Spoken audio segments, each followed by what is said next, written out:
young boys, young girls, a young pregnant lady, 17. He says her legs blown off her, a young pregnant woman. It was the darkest depth of the Troubles. Northern Ireland had embraced peace, the real IRA had not. The dissident terror group detonated a car bomb here that took 29 lives and unborn twins, these some of their faces. It was the worst atrocity in 30 years of violence. One of the dead was a 21-year-old mechanic, Aidan Gallagher. His father, Michael, fought so hard to bring about this inquiry. How harrowing are the next few weeks going to be?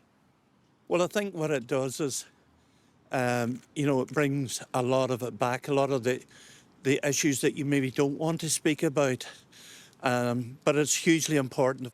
No one has ever served jail time for the atrocity.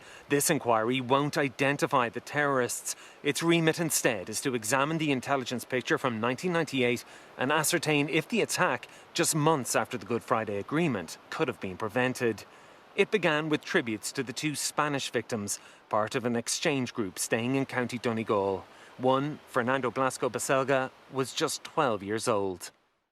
He was one of 7 brothers and sisters, and he was a good, happy and generous child with strong religious faith. 23-year-old Rocio Abad Ramos was also part of the Spanish group, a gifted student and athlete. Her sister Paloma described the horrific moment she viewed her sister's remains. When I touched, I felt that there was nothing underneath. It was empty. Then I went to look for the knee, the leg. It was empty. Then I went to look for the arm, the body. It was empty. And only when I reached the head did I touch my sister. This inquiry will hear from survivors who will paint a picture of the sense of optimism and peace that pervaded this town just months after an historic peace deal had not only been negotiated but endorsed by voters both north and south of the border. That day started off so differently. Survivors will tell the inquiry that it was a lovely day. There was a great atmosphere in Omagh that day, and the weather was good. Everyone was happy and joyful.